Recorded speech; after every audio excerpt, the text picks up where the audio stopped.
High friends, welcome to back my channel. तर आज आपण बघणार आहोत कोबीची वडी।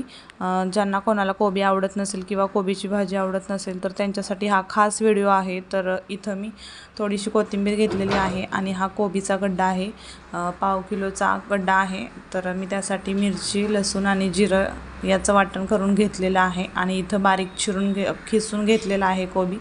तुम्ही चिरून देखील बारीक घेऊ शकता। तर मी आता या कोथिंबीर स्वच्छ अशी धुवून ठेवलेली आहे आणि चांगली निथळलेली होती। तर ती मी यात खिसलेला कोबी केलेला आहे, जो पाव किलोचा आहे तो सगळाच।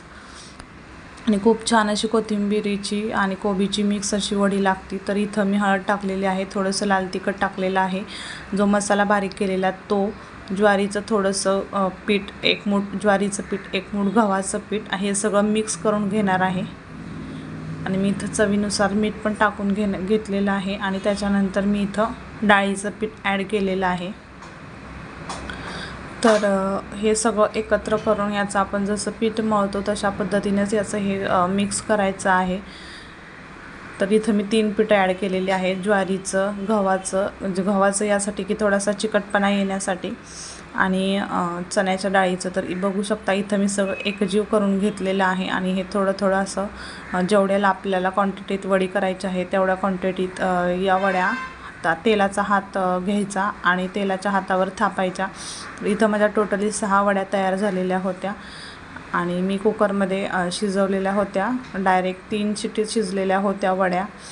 वड्या शिजवताना पण मी तेलाचा हात लावलेला होता कुकरला, जेणेकरून त्या चिकटणार नाहीत। आणि मी इथं थंड झाल्यावर वड्या ह्याच्या पाडून घेतलेल्या होत्या। कुकरला लावलेल्या सोप्या पडतात, कारण 3 ते 4 शिट्टी तर शिजून जातात, असा खूप टाईम लागतो। आणि नंतर मी अशा बारीक बारीक तुम्हाला हव्या त्या प्रमाणात कट करून घेऊ शकता। तर इथं मी अशा पद्धतीने कट केलेले आहेत आणि तेल सोडलेलं आहे आणि तेलात शॅलो फ्राय करून घेणार आहे।